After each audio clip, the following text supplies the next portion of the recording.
this is a pain in the ass.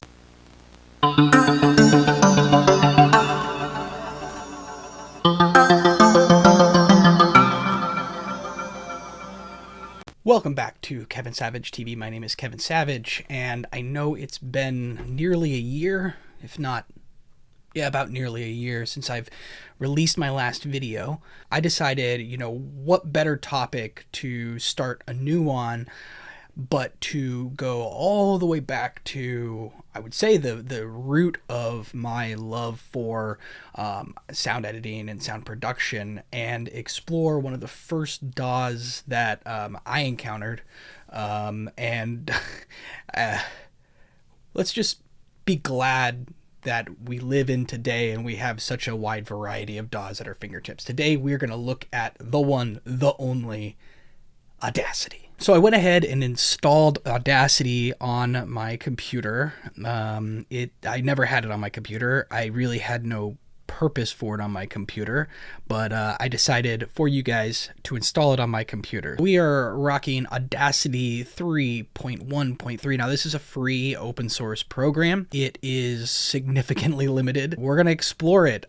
What I used to do with Audacity back in the day is use it to make clean versions of songs that I wanted to listen to with my folks. So I used it basically as an audio editing software, not really a production software, but I figured, we could try to make a super simple beat, maybe. Yeah, I'm not going to be programming anything. I'm just going to grab a melody loop and throw it in because, A, I don't want to record anything, and B, this program does not support MIDI in the same way that, or at least to my knowledge, does not support MIDI in the same way that Ableton or FL Studio does. This is some good old-fashioned wave diving. So I think maybe holding down shift. No.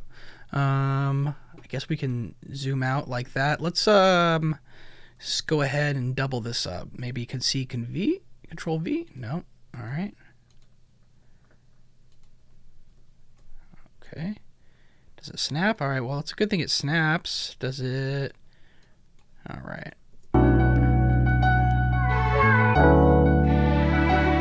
Alright, cool. That's nice and smooth. Doesn't need any crossfades. Not even sure how I would do crossfades, but let's see here. Here's the sample.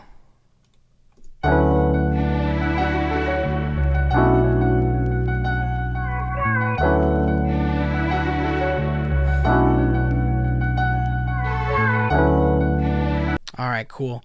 So some simple controls, like the bass bar starts and stops. There's a loop, so if you highlight, it looks like you can go ahead and loop envelope, so I can adjust the envelope. We've got the draw tool. To use the draw tool, zoom in further to see the individual samples. Okay. How further do you want me to zoom in? Oh.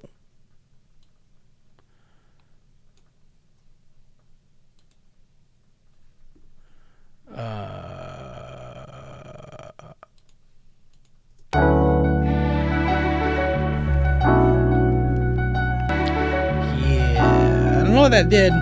Maybe something right here.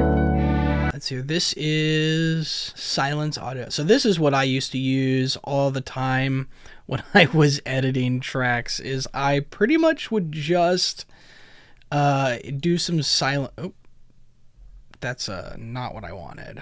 I would highlight and then silence it. Or I would highlight and not that. But I think you can use this for like, oh, yeah, no.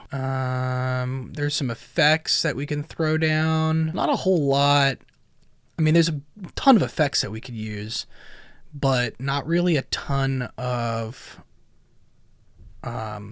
tools at our disposal. Now, I'm sure there's people out there who are masters at this, and honestly, it's probably a great tool for like musicians who just want to record, almost like a multi-track recorder, and just record and layer.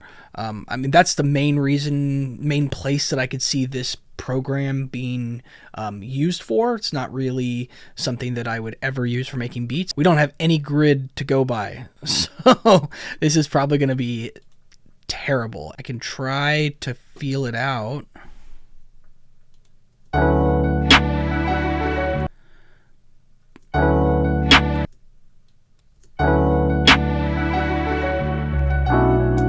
Bap. All right, yeah. So I lost. So my camera ran out of space. So anyway, I'm not sure exactly where we left off, but I'm gonna go ahead and play what we've got so far. All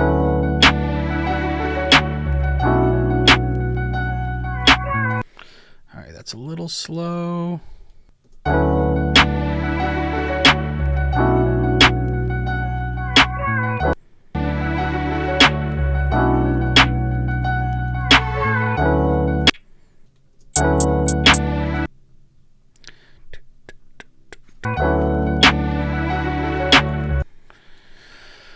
Of course I can't edit that when the music is playing. What else could I do?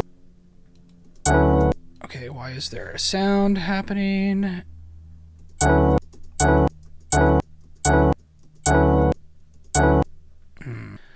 Dut, dut. Dut, dut, dut, dut. 1, 2, 3, 4, clack.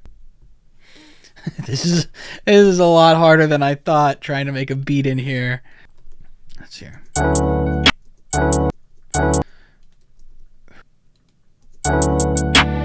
There we go. But maybe it'll...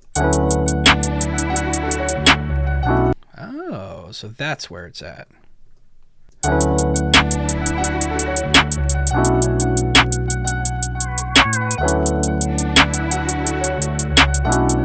Oh man, that's bad.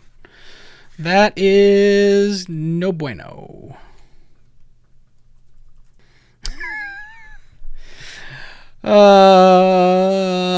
Well, shit.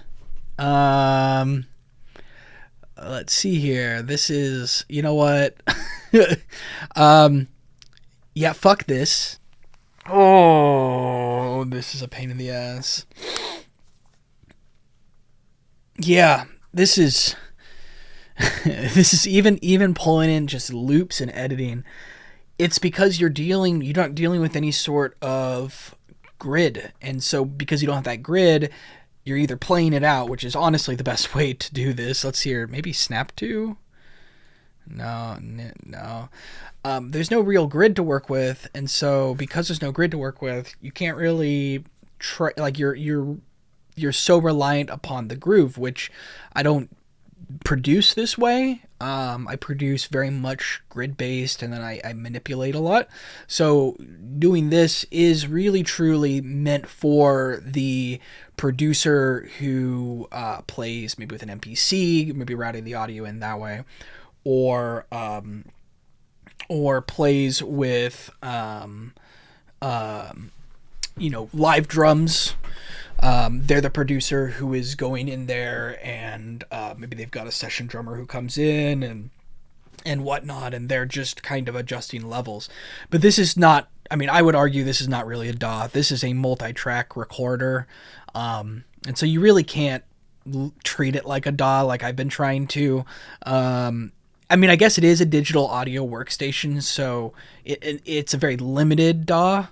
But I see this more as a multi-track recorder with some effects that you can apply. So I'm not even going to try any further on trying to make a cohesive track. It's just I'd be here for hours. If you have hardware tools, for example, I have something like the Juno, right? Let's see here. Can you get it? Yeah, or something like the Behringer. If you have one of these, then playing the audio into here as a recorder isn't necessarily a bad idea, but I wouldn't see why you would even need to do that when you've got just as good tools in Ableton. There's no point. And so it doesn't really make any sense if you're someone who uses Ableton. But if you're someone who just bought a guitar and wants to, practice recording and then layering, or maybe you're in a band and you don't have a ton of money and you don't want to pay for someone and you just have a basic laptop, because this can run on a really basic machine, then, this isn't necessarily a bad